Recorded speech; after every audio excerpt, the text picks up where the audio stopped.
one of the problems that I have as a soigneur is drink mix. Gotta have it, but you gotta have the right product. And the biggest complaints come from the riders that it's not good enough for them. John, what kind of problems have you had? Generally when the flavor's too strong and it's too thick, I think it plays mischief with your digestion.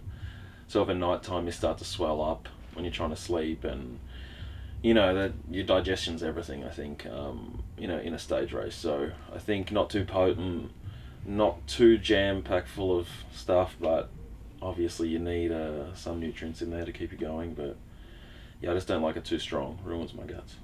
A lot of times we race in hot conditions and we'll be out there for 3 or 4 hours, and you guys maybe 5 or 6 sometimes, and we'll drink a ton of bottles, and so it's really got to be something that we can consume a lot of. And I think a lot of the stuff on the market is made for drinking a bottle or 2 when you're at the gym, and our needs are different than that.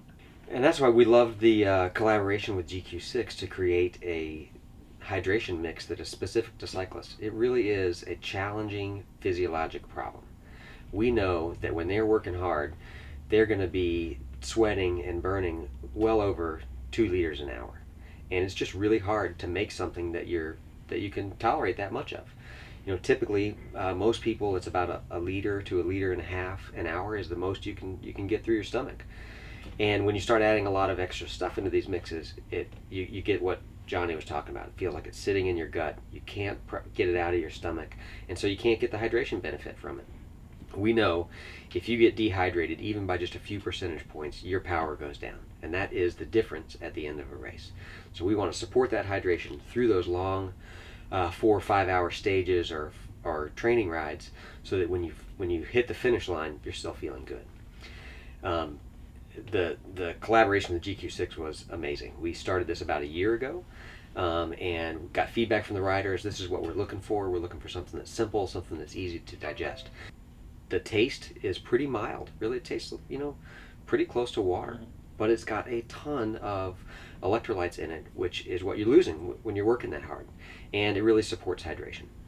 The other nice thing about it is when you're drinking this stuff, it goes out of your stomach fast, and so then you can eat more. The problem is if you're having one of these sweet mixes, you know, it's in your stomach, you don't feel like you can take anything else, so then you can't eat, so then you're not getting the calories that you need either. So by supporting the hydration, you also support the caloric needs by being able to eat on top of it. So far the feedback has been great. What do you guys think? Yeah, it's good. It's not a strong taste, so I don't really have too strong feelings about the flavor, but I can drink a lot of it, I think, and so that's good. It's funny when you think about, you know, in the real world, let's call it, in the non-cycling world, what people want is a flavorful drink. Yeah. And for these guys, it's just the opposite. In the preparation end of it, it's really simple. It dissolves quickly. It doesn't leave lumps of dried powder on the bottom. There's no bright fluorescent coloring to it, and the flavor's not really artificial tasting because it's so mild. It's just a light flavor. It's been a win situation for us.